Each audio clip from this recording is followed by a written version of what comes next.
When my wife told me she was going on a work trip, I didn't think much of it at first.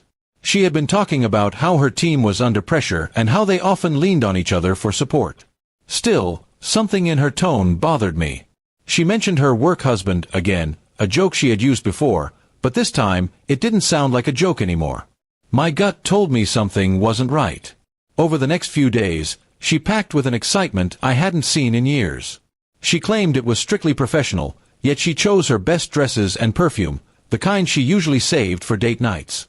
I kept quiet, but inside, suspicion kept building. I decided to confirm the details on my own.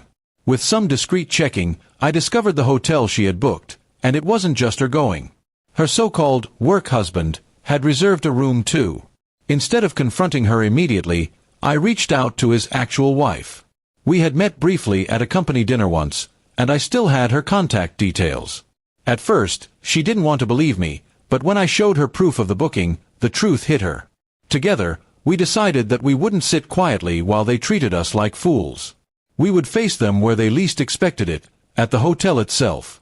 When we arrived, we didn't rush inside.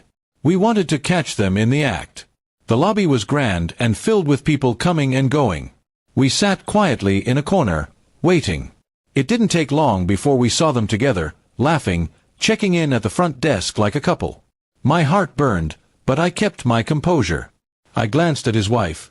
Her face was pale, her hands trembling, but her eyes showed the same determination as mine. We walked toward them just as the clerk handed them their key cards.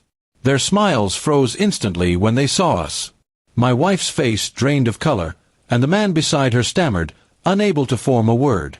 The silence around us felt heavier than anything I'd ever known. People in the lobby turned to look, sensing the tension. I didn't shout, I didn't cause a scene.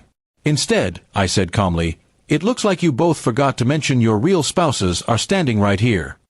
His wife stepped forward and added, "And you thought we wouldn't find out."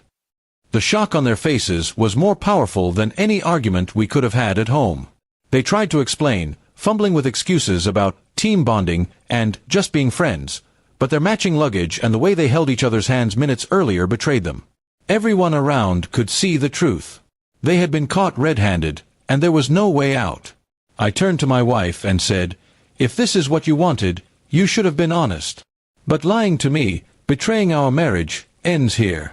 Her eyes filled with tears, but they weren't of guilt, only fear of losing the comfort of the life we built. I felt nothing but cold resolve. His wife didn't hold back.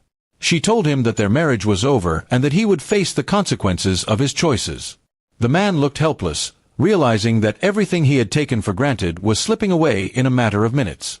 We didn't argue further. We left them standing there in the middle of the lobby, exposed and humiliated. As we walked out together, his wife whispered to me, "They thought they were clever, but they forgot we had the right to the truth." The ride home was quiet, but my mind was clear. For years, I had ignored small signs, brushing off my wife's constant mentions of her work husband as harmless jokes. Now I understood those jokes had hidden real feelings and real betrayal. When she finally came home later that night, she begged for forgiveness, saying it had never gone too far. But to me, trust was already broken. Once someone crosses that line, there's no going back. In the weeks that followed, I focused on myself, on rebuilding a life where honesty mattered more than appearances. The pain was sharp, but it reminded me of one thing: betrayal might cut deep, but exposing it brings back strength. My wife lost not only my trust, but also the future we could have had. And I walked away knowing that sometimes the strongest revenge is simply showing up with the truth, at the right time, in the right place.